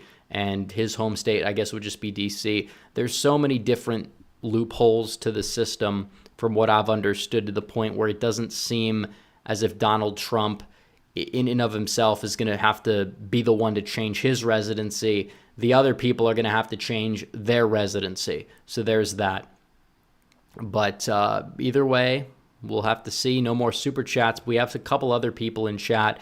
I don't know. On Point is still deafened, so I don't know if he's active. So in the meantime, we'll go to Virlibertatum, I believe. I hope I got the pronunciation right on that. I'm You almost got it right. Almost got it right. We were Good close. to be back on the air. Yes, welcome back. So in terms of the debate, big debate coming up Thursday, very early debate. If you're Trump's debate coach, what would you say? And a lot of people are saying, tell him to do what he did the second debate with Biden 2020. I agree. I'm sure you probably agree. But if there's any other piece of advice too, like on a specific issue, that's also welcomed as well. So what's your take? Well, I think first and foremost, the big thing he really should talk about is specifically Biden's failures. Afghanistan, all of the foreign blunders, the fact that we're basically getting laughed at by pretty much everyone in the world. I think he should hit on that first because, that's something that really, and we saw this in the early part of Biden's presidency. The whole Afghanistan debacle happened, and it was at that point where Biden fell underwater in the polls in the favorability versus unfavorability. And that's really what kind of kick-started that whole kind of incompetence label that was slammed on Biden to begin with. I wouldn't, of course, I'm not just going to go crazy and be like, oh, I'm being persecuted and all that stuff, because I have a funny feeling in the debate prep that Biden is doing, if it's even debate prep or not, they could just be trying to figure out which drug is going to be the safest one for him to use. It's a science experiment. Yeah, exactly. A science experiment. Other than that, I'm sure they are probably anticipating that Trump is going to cry persecution in this debate.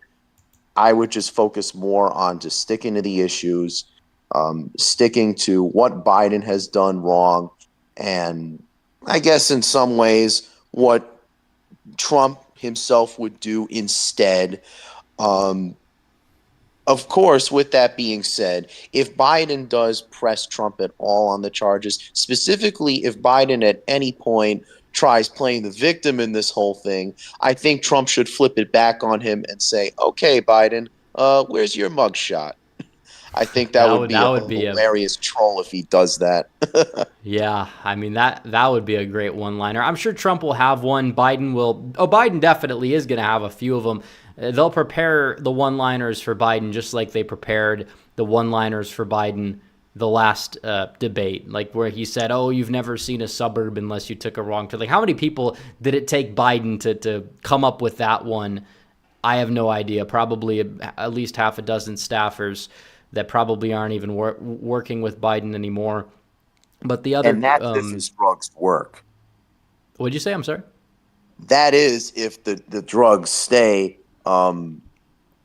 They work throughout the whole debate, because we could end up in a situation where 30 minutes goes by, next thing you know, the shot up the ass, as Trump would say, wears off, and then all of a sudden now are we going to see the kind of brain fart that Fetterman had when he had his debate with Oz? Or maybe they think that they'd be overplaying their hand if they gave, who knows what their real strategy is. We'll see. Maybe they expect Trump to or they think in their mind that Trump is going to be expecting a drugged up Biden, and then you don't end up with one. Who knows what their real strategy is, but obviously they don't want to make Biden look too weak. We know that. In terms of the VP selection, though, Trump, he's made his pick allegedly, according to him, that, sometimes he head fakes the media, but it's likely going to be one of three people. Doug Burgum, J.D. Vance, and Marco Rubio. And then you also have a potential wild card out there, maybe. But in terms of who Trump is going to pick, or who he's already picked, who do you think it's going to be, and what's your take? Do you like the pick? Would you prefer somebody else? I'll let you have the floor. Pretty much, I think it's going to be Doug Burgum. I mean, I'm not sure if everybody else knows this in the chat, but if you type TrumpBurgum.com into your browser, it does take you straight to Trump's website. It's true. So I think that kind of is the writing on the wall. Again, this could just be a troll, a little bit of trolling. Yeah. But I think it is most likely going to be Burgum. Do I like the pick? I mean, I'm kind of like, okay. I kind of find it hard to see exactly what he adds to the ticket. I mean, obviously, the biased New Yorker in me really wanted Lee Zeldin. I think he could have added more to the coalition. Plus, I think that would have looked so badass on a bumper sticker. But at the same time, I can't really complain about Doug Burgum. Yeah, I feel like a lot of people feel like he's like, oh, he's just the generic white guy. He's executive experience. He does bring a lot of money as well to the table. He knows a lot of people. You probably get a huge fundraising boost again for Trump. It seems like money's just raining from the sky. I don't know where it was the past, 5 to 10 years even. But it does seem like, yeah, he is the front runner. We'll see what happens. Feel like a lot of people are anticipating it, and they're also cool with it as well. And like I said, if there's anyone who's just generic Republican to put on the ticket, it's him. Whether people are skeptical of him or not, or like him or not, I think that's a little bit beside the point. I think that there is a rationale to it in terms of the just generic pick. And that's what I feel like a lot of people are looking at, and even a lot of people on social media are saying, yeah, he's probably the better choice, which, I mean, I think that there could be a better one out there, but still. Anyways, Vir Libertatum, is that it? Did I get it right? That is how you say it. Okay, well, finally we got it. All right, well, thanks for calling the show. Appreciate it, and hopefully we'll talk to you again sometime next month, whenever the next call-in show is. Who knows? And I appreciate you, Red Eagle. Great content as always. Appreciate it. Thank you. Okay, we have Lord Omega. This might be This is going to be the final call of the night, I believe. Lord Omega, you are on the air. You can unmute whenever. How's it going? Hello, can you hear me? I can hear you loud and clear. Okay, good. We talk about the debate that's on Thursday. It's upcoming. We're knocking on the door. So this week already, election season. If you're Trump's debate coach, what are you gonna tell him? The most important thing, or just some of the most important things. One piece of advice that you'd like to give him. I know a lot of people have said, don't interrupt Biden, let him trip over himself. I think everybody agrees with that. But if there's also another piece of advice that you'd like to give him, feel free to chime in. You can have the floor. All right. So my advice, if I were in charge of helping Trump with the debate, would be own Biden. 2 words, own Biden. So what I mean by that, so you see on like TikTok, Instagram Reels, X, all the Own the Libs videos go viral. People will enjoy that, and I'll get to how Trump owns Biden in a bit. But yes, the Own the Lib videos can get silly because you're debating a 18-year-old, 19-year-old kid who doesn't know anything. But they're like how Trump owns Biden. How Trump owns Biden is by using one-liners, like the funny one-liners he's used in 2016, funny one-liners he's used in 2020. I think he needs to keep doing that again. Everyone keeps saying, no, don't be like the first debate. We need to be like the second debate in 2020. And that is true. You need to let Biden talk over himself and act a little stupid. But you also need to have the same energy as he did in 2020. Like, I was 12 years old when I watched that first debate, and like he said, "Oh, did he just use the word smart around me?" Like that was very funny. Things like that will appeal to Gen Z. I feel like those one-liners go hard, as all the Zoomers will say. They go hard. I think all the Gen Z will enjoy that when Trump is using one-liners like that. Like Trump's getting very attractive to Gen Z right now. Going on Logan Paul and other. Yeah. So that's what I mean. Own Biden, not necessarily like how Ben Shapiro or Charlie Kirk will own the libs with like, facts and logic, but own Biden with highlight reel. You're saying, so basically you're saying he, second debate performance better overall, but he needs to add a little bit more spice, add a highlight reel. Say things like that. Exactly. Have a you should be in jail type moment. Fire up the base, but still appeal, I guess you would say, or appear more, collected and calm, so you don't like lose some undecideds while doing it, I guess is what you're trying to say. Yes, because like after the first debate, many people will say that it was split between Trump and Biden, split series. I think it was a clean sweep. I think Trump did win both, except that as someone will always tell me, it's not about like people just making up their mind after the debate. It's about like what people say after the debate, like the experts, what they say after. And the supposed experts would say, like on CNN, saying, "Oh, Trump was being too mean to Biden. He was just interrupting him, and then Biden won the debate just because he told him to shut up." Which Trump did not shut up after that. Like that was just very and silly Biden that started they thought it. They won't talk about that. Yeah. But Biden started. He interrupted first. I saw it, and honestly, I agree with you. The media said Trump lost all 3 debates to Hillary. I don't believe that's true. They said Biden won both debates against Trump, but they just said that, Trump was not as boisterous in the second or whatever. I tend to think that no, he did win the second. I think that in terms of the trajectory of the race after the debate and some actual polls that are conducted after, that's really what determines the victor of who wins the debate, not necessarily, oh, well, this snap poll from CNN showed that Biden won the debate by 30 points. Doesn't really tell me very much. Right.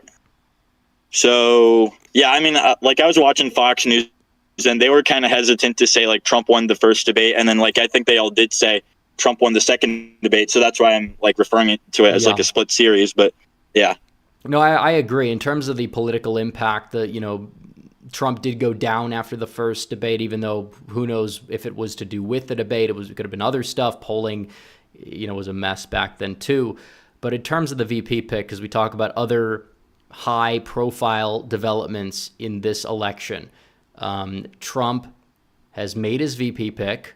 A lot of people said it was clickbait when I said it. Technically not true, but he hasn't announced who it's going to be yet. He said they probably will be at the debate.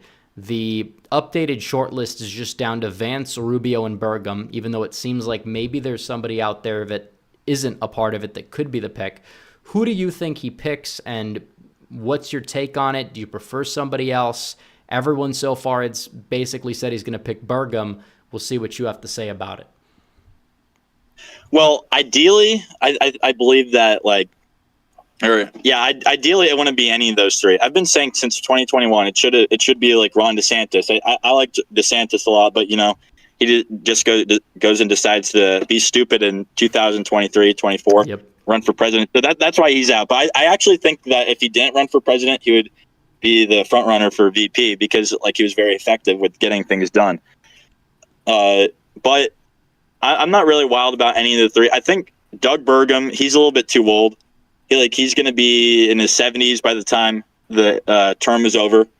I don't think he just seems very boring. He doesn't seem very exciting. I don't know what he adds to the ticket. Yes, he is from the Midwest, but not like J.D. Vance is. J.D. Vance, I'm not wild about him either. He just got into the Senate less than 2 years ago.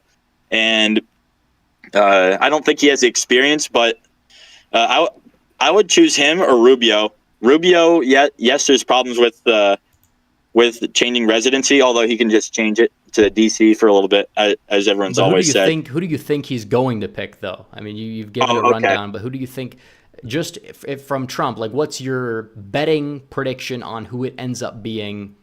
We'll find out in a few weeks. Prediction? Okay, well, my betting prediction, I think it's going to be Doug Burgum or J.D. Vance because, they've just been propped up.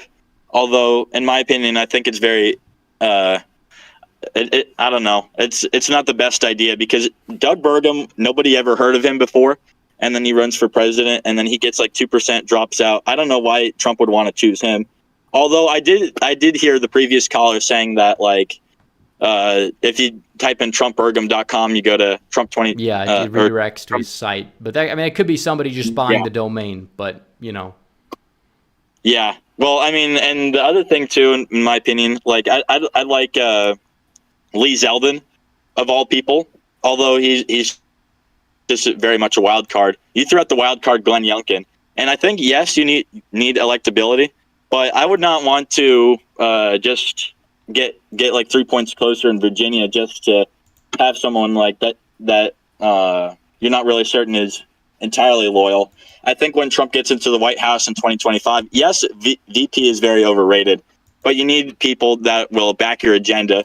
I think that the Democrats are fear-mongering about Project 2025, but if some of that is installed, I think that Glenn Youngkin could be too weak and maybe not support it, and then it'll just look like, oh yeah, even the agenda is unpopular in the administration. I think the most loyal person would be J.D. Vance. So that's another reason why I think J.D. Vance could be chosen because he has more loyalty and he's from the Midwest, more of the Midwest than Doug Burgum is. Yeah. He's more in Ohio. Everything's broken in Ohio, even Bengals, Browns. But it's true. But in terms of the other, you did bring up an interesting point about the media and how they would cover a second Trump term. God willing, we could get one.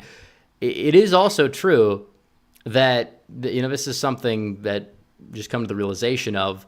that if Trump gets reelected, he could do whatever he wants. The media is not going to matter. Now, maybe you could say 2026, 2028, but Trump has this mandate over the next 2 years to do anything. Because if if he gets this election, some might say reelected, even though there's a gap in between, he basically has the mandate, because he could say, I was proven right about everything. I mean, you beat Biden, rematch of 2020. Doesn't matter what anybody thinks about 2020. He could say, I won 2020. We did it again. I beat this guy. It was proven, and he gets a lot of vindication with a victory. And that's something that's important to think about in general about politics moving forward. But anyways, Lord Omega, thank you for calling in, coming on the show. I appreciate it. Oh, can I also bring up one more point? Sure, go ahead. Yeah, so you were saying about the media. I think that yes, they don't matter because Trump can do whatever he wants, but you don't want to pick a deep state shill into the VP slot. I think Youngkin worked for the Carlyle Group. That's an automatic no for me. JD, it should be JD Vance, because they hate this guy. The Democrats hate this guy. They went from lying about him and then sending their surrogates to go harass him and his supporters. And then they start impeaching him and then indicting him. The next step is they could possibly kill him. You don't want to get someone that's a deep state that could be working with them. You need someone loyal, maybe not too double down, but someone loyal. Yes. Bridge the gap is what you're saying. Somebody who's not going to stab him in the back. Yeah, and hopefully it doesn't come to that. That'd be something that we don't want to think about. But at the end of the day, Trump definitely passed away that as well. He doesn't want somebody who's going to be so weak that it might not even come to that. It could be another impeachment. And now maybe more Republicans would join in on the effort and then retire or cut a deal. You don't know what's going to happen. They could do anything to get him out of there. That might be the more realistic course of action. But still, we have yet to see what's going to come of it. But anyways, Lord Omega, thank you for calling in the show. I appreciate it. Yeah, thank you. Okay. And we have a couple super chats I want to get to. We still got 900 people in chat. Make sure you guys like the stream. Subscribe if you haven't yet. Hit the bell if you haven't hit the bell yet, so you don't miss any future streams or videos. You have a few more. Grace is Great says, are you Trump or liberal? Interestingly worded question, but we are Trump. We're pro-Trump. We are not liberal. Exactly for 10. So seeing the polls, Iowa by 18. That was in the gold standard one, by the way. Virginia even, in multiple polls. Minnesota even, also in multiple polls. Is it possible we see a true 10-point shift nationally to the right in this election that would result in a massive electoral college victory? Well, 10-point shift to the right seems like a lot. It'd be a Trump plus 5 popular vote win. I don't think we're going to see that. We're too polarized, in my opinion. I do think we're going to get a Trump popular vote victory as things stand now. It's going to be a close popular vote, but it'll be Trump's best popular vote performance to date. And usually that would mean that he's going to win the election, because Republicans, when they even just lose the popular vote by 2 or 3, they're still favored. And maybe that can change now because some big states are moving right, like Florida, New York, California, but not by enough to really sway the center of gravity away from R plus or D plus 4 being the cutoff back to D plus 1, D plus 2. But we need to make sure we win. We should be playing to win the popular vote, period. All Day Grind says Christie needs to endorse Trump for New Hampshire and Maine. Chris Christie does not have any pull. If he endorses Trump, it doesn't do anything. It doesn't seem like he's endorsing Biden, so technically you're not giving Biden the victory of, Republican is supporting him, which is another thing. Republicans are not supporting Biden at the rate that they did in 2020, which is interesting, even those who backed Biden. But I will say that in terms of Chris Christie, Biden touting him wouldn't really help him out a lot either, because he's such a meme. I can't even sit here with a straight face and say he would help Biden by endorsing him. The only people that supported him in the primary were people that wanted to stop Donald Trump. That's what he was running on, being TDS ridden. Our Dog Show says, hoping Biden does well. If he does too bad, they'll replace him. If he's the nominee, Trump wins. If Harris is the nominee, she might win in quotations. I disagree. I think Harris is not going to win. If she's the nominee, I think she'd do worse than Biden. She's very unlikable.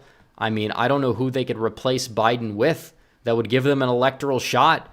Yeah, the memes of, oh, Hillary's going to come back. That's probably more realistic, actually, in terms of electoral success than Kamala Harris winning. Or Biden, I think, would still be their best bet, but you're basically trying to polish a turd as much as you can.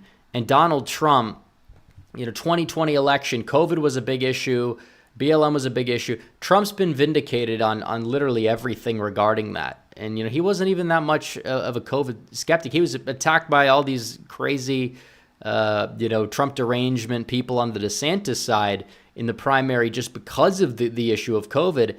So he's not, like I said, he's not somebody who's going to lose on that issue. If they run on, oh, you did this with COVID 4 years ago. COVID is not an issue. We could see a new variant or something maybe, but it's very, very, very unlikely at this stage in the game to impact the election. And if you see anything bad happen under Biden, it does not make Biden look good. It doesn't. That's what people need to understand. It's like, oh, well, what if BLM riots again? It's like, that's not going to help Biden. Biden is the president. If bad things happen under you, you go on defense. And that is true. And Trump does need to go on offense, not like belligerently in the debate, but he needs to not be afraid to hit Biden on the issue. I don't think he is afraid, for the record.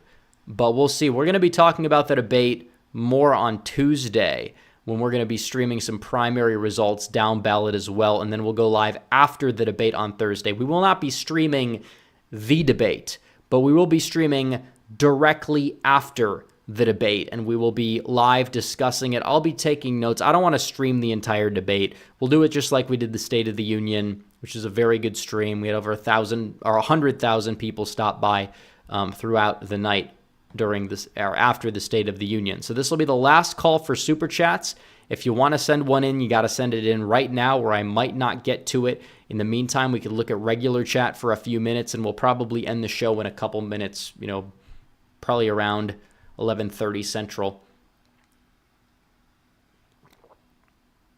But no, it's going to be Biden. I'd say it's like 95% shot that they're not going to replace him. If the debate performance doesn't go as planned, the reason why it's this early, and I've been saying this, is because they can rationalize keeping him in there, and they could say, well, he didn't do well in the first debate, but not that many people watched it, or it won't be what people are talking about come November, even though he's agreed to a second debate. If he backs out of that one, he looks like a coward as well. You can't hide in the basement when you're president, and you have a record. Biden can hide in the basement because of COVID, you name it. He can get by because basically when people are voting for Biden, it's Trump or generic Dem, and he got a lot of miracle help, 3 a.m. help, and many cases probably get some this time, but it's not going to be, if it wasn't really enough last time, you think it's going to be enough this time, especially when the RNC is putting all this money into poll watchers, which again, if there wasn't a problem, why are the Democrats trying to sue about it?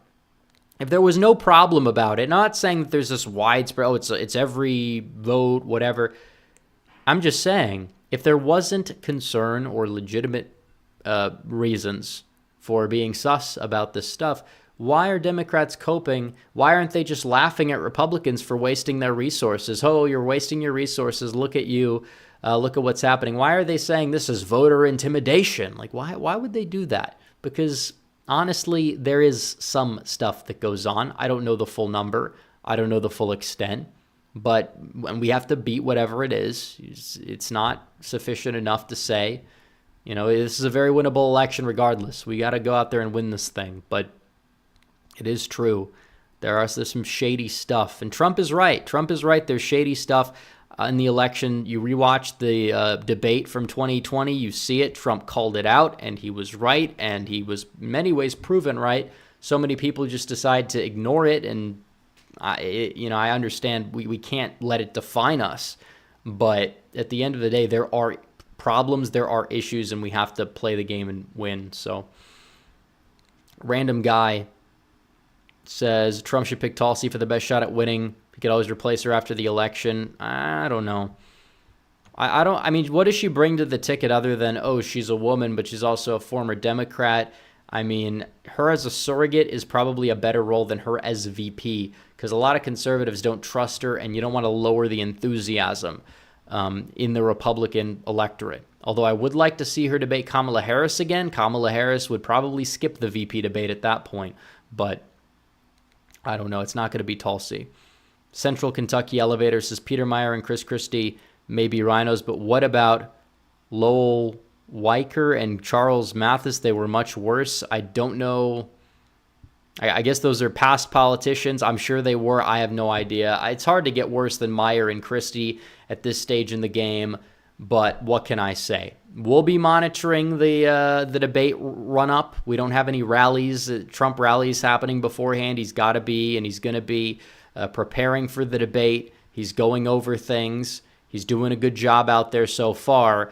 This debate is could it be a turning point in the race for Biden? He hopes it is. I don't believe it will be, so long as Trump doesn't collapse in the debate. And I don't anticipate Biden to collapse either. I don't think we should set expectations so low to the point where if he comes out and just talks somewhat normally because he's on drugs, then, oh, well, he's the winner. That's not how it works whatsoever.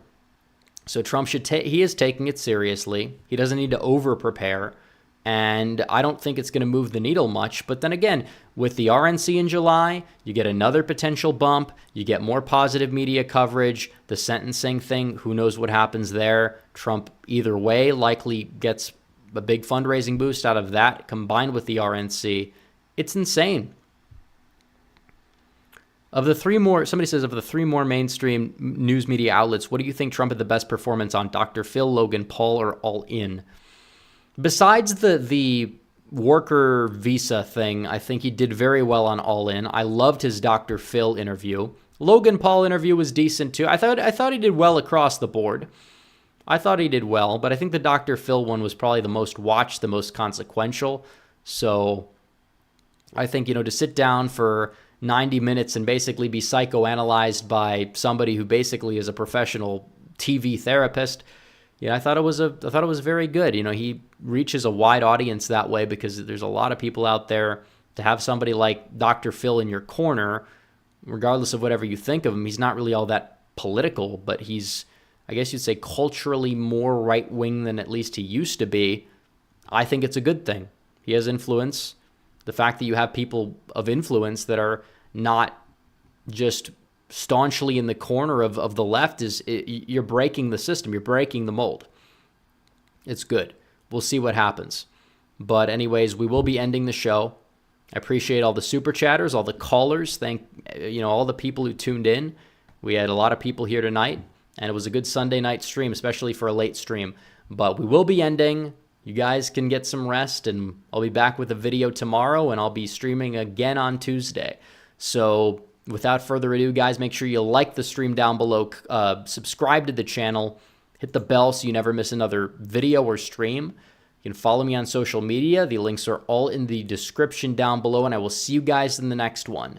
Red Eagle, out.